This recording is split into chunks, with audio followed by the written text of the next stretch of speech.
I am not going to lie. This might be one of the most disturbing clips that I have rediscovered. I've seen this clip before. It's just I forget this lady's name, but she goes around and tries to work with families, try to reconnect them and everything. I think she's a psychologist, but very interesting conversation she has here with the mother of a child who is using her words incorrectly. We just had Omar Odom tell him how his mom's words encouraged him, but you can see how a mother, the same words from the same person could absolutely destroy you if they're not the words that you need to be hearing or the words that you're looking for, essentially. So I'm gonna go ahead and let this lady tell you. We're gonna listen to it from here. I'm asking you, since this is not a demonstration of a man, you need to tell me what man you're using to measure him with. Which one?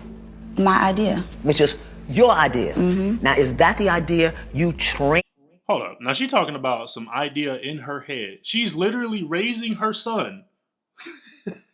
Let's just think about this. She's raising her son to be a man that she has not found in her actual life. To represent this type of man that she's looking for. She's literally judging her son off an imaginary caricature of a man that she's created in her own mind. Like the perfect man for her is what she's basing all of her love and like judgment on her son. This is where her basis of her thought come from. Just think about that. Him up to be? No. Oh, so how in the blazing bejesus are you holding him accountable to a standard that you didn't teach him, his father didn't give him, he don't even know what it is, and yet as his mother, you sit in his face and tell him you don't respect him as a man? Like I said, it was events. It wasn't just. I'm talking about and it's also how he treats me. Yeah, but I'm talking. Hello. So. You see, you are a provocative victim. You provoke stuff, and then when you start being held accountable for it, then you start twisting and turning and making the other person wrong. Look at me, Ma. Look at me. Look at me. We call this gaslighting. This is simple gaslighting. It's you're wrong when I say it's wrong, but if the same thing is applied back on me, the hypocrisy doesn't stand. So it's hypocrisy, and it's just all kinds of just whataboutism, your direction. But if you try to flip it back on me, no, I'm smarter than that. I'm better than that. No. This only applies to you. You're the problem, right? You just sat here and told your son, who ain't got a needle in his arm, who I'm assuming pays his own rent. He's married to a registered nurse. He's got 3 baby boys. And you just sat here in his face and said, I don't respect him as a man. And you don't think to consider what that does to his heart, to his soul, to his... She don't care. Let's just keep it real. She don't care. And if these cameras wasn't on her, she still wouldn't care. She's already made up her mind that her son is just like his father. He not as good as he probably not even as good as his father, because she at least slept with that man and had him. But it's basically her comparison is everything that she did not want his father to be. So I'm assuming, I don't know nothing about this, but if I have to talk about it from my own experience, talking to my other men in my life, other black men in the community, what I had to deal with my own upbringing, yeah, man, this is a big issue within the black community, specifically with black moms. They refuse to take any accountability for any of the stuff that happened when we were children. They always want to blame it on the man. And by default, all responsibility falls on the man. I understand that, even as a man myself. But who was going to teach us that? And why weren't the people put in our lives to show us how to put the barriers up, how to actually have standards for ourselves to not allow us to be beat down by anybody, including our mothers? Only your father can teach you stuff like this, how to set up boundaries for yourself, healthy boundaries, proper manly boundaries. This right here is a no boundaries. I let my mom say whatever I want, whatever she wants to me, to the point where we got to get a psychologist involved. This man has no backbone. So what do you think is happening in his own house? You know what I mean? And hopefully he got a good woman, but it's like, this is how this happens. Men are able to be beat down because it starts at home. Spirit. I'm sure that's hurtful. And you okay with that? And it's hurtful for the things that he says. But there you go. You're doing it. You're doing it right now. You're doing it right now. I'm holding you accountable, and you spinning. You're spinning your web. You're trying to get away. You're trying to get away. Tell me. Just here's the question. Just answer it. We'll get back to that other stuff later. Tell me. Forgive me. I respect him. He's a wonderful man. You see, and the look in that man's eyes, I want y'all to pay attention to his eyes, man.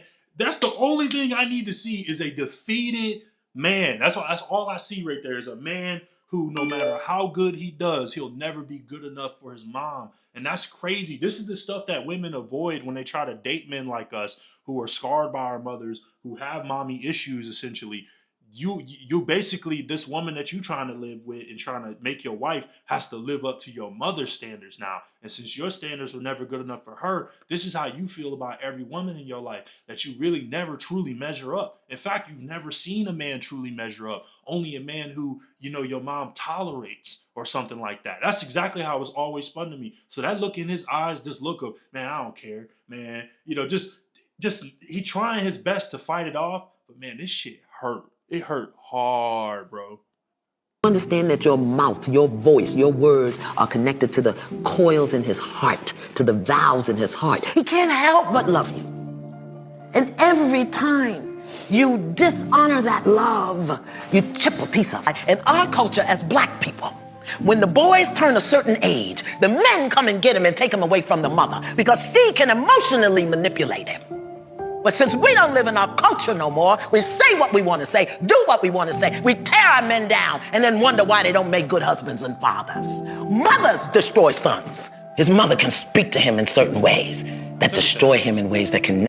Look at that face. There's a level of anger that only people that love you in that way can induce on you.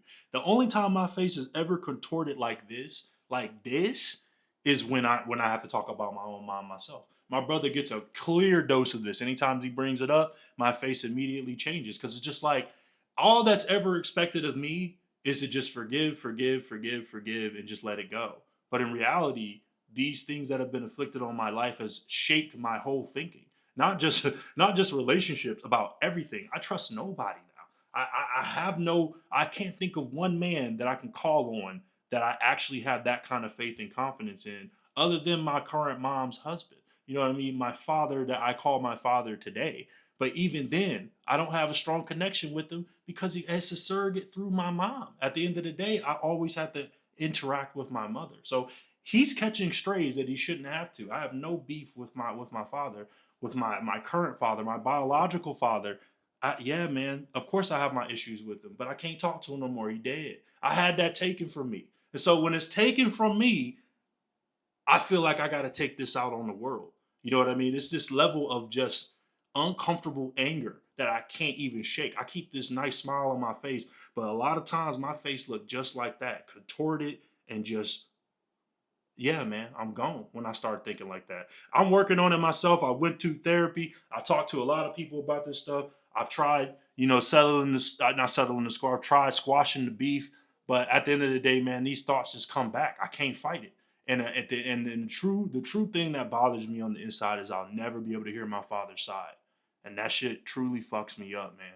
So I'm not going to sit here on my soapbox. I just thought that I should put this out because it's good for myself. It's good healing for myself to be able to understand why I have the feelings I have towards the adults in my life who just couldn't get their lives together when I needed them most. And now that I don't need them, it's a lot harder for me to make those connections because I think these types of relationships are what you foster, a kind of dependency. And when you get away from it,